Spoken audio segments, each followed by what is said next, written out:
Story 1. The Woman Behind the Wall. In 2024, a Chicago-based contractor named Daniel was hired to renovate a crumbling 1930s townhouse in Logan Square. The home had sat abandoned for over 15 years. The last known resident, an elderly woman, had mysteriously vanished without a trace. Her case had long gone cold. On the second day of demolition, Daniel was gutting the upstairs bedroom closet when he noticed something strange. His hammer hit the wall and made a dull, solid sound, not the hollow echo of empty drywall. Curious, he cut out a clean square of wall and recoiled in shock.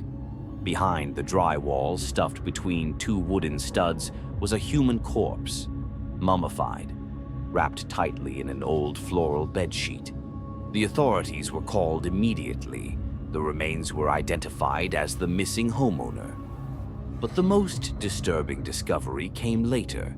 The inside of the wall, hidden from view, was covered in deep scratch marks.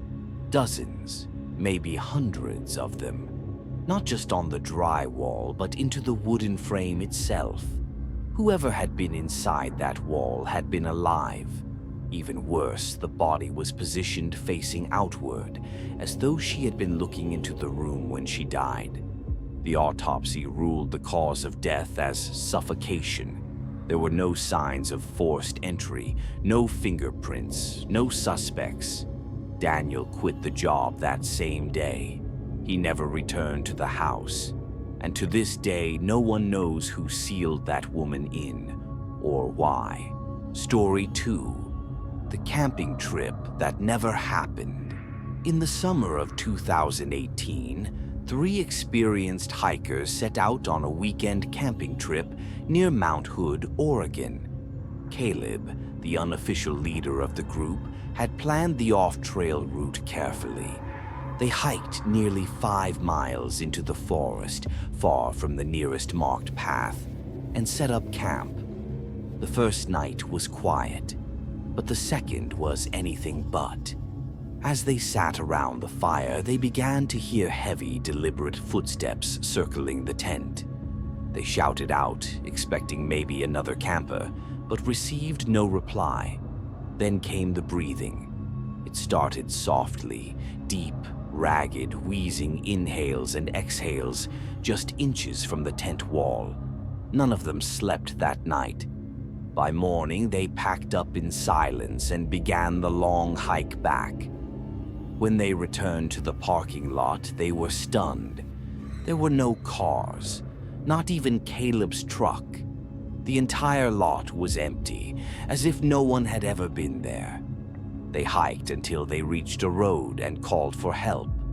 Rangers searched the area but found no trace of their camp, no tent, no trash, no footprints. Nothing. When Caleb finally returned home, he discovered something even more horrifying. 11 days had passed. Friends and family had been calling, texting, filing missing persons reports. But for Caleb and his friends, only 2 nights had gone by. All 3 men were examined at a hospital. None had injuries, except for one thing. Each of them had a fresh, circular burn mark on their shoulder, identical in size and shape, like a brand. To this day, none of them will talk about what really happened during those lost days. Story 3. The last patient in room 209. At a long-term care facility in rural Ohio, strange things sometimes happen. The night staff are used to odd noises, confused patients, and flickering lights, but nothing prepared them for what occurred last month in room 209. A man in his 60s named Mr. Larkin had been admitted for observation. He barely spoke. His vitals were stable. Nurses checked on him regularly. Then, during a routine night shift, his heart monitor flatlined at 2:14 a.m. When a nurse entered the room, she was met with something out of a nightmare. The room was unnaturally cold, breath-frosting cold. Mr. Larkin's body lay stiff in the bed. His face was frozen in horror, eyes wide, mouth gaping mid-scream. But the mouth was wrong. It had been sewn shut. Thick black thread crisscrossed his lips. The stitches were fresh, still bleeding. There had been no screams, no signs of struggle. Security was called and the room sealed off. When they reviewed the hallway security footage, the video cut to static between 2:13 and 2:16. But just before the feed glitched at 2:12:59, something appeared.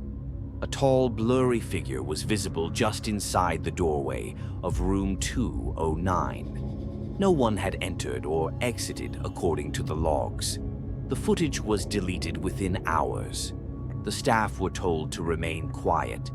Privacy protocols, the administration said. Since then, room 209 has remained unoccupied. But the night nurses swear they still hear whispers behind the door. Sometimes the whispers say names. Sometimes they say theirs. Story 4. The Man in the Driveway. In a quiet Texas suburb, something strange began happening to the Wallace family during the spring of 2022. It started with the doorbell notification. Late one night, around 2:43 a.m., Rachel Wallace got a motion alert from the smart camera above their front door. She assumed it was a stray animal, maybe a cat or raccoon. But when she checked the footage, her stomach dropped. There was a man standing perfectly still in their driveway, not moving, just watching the house.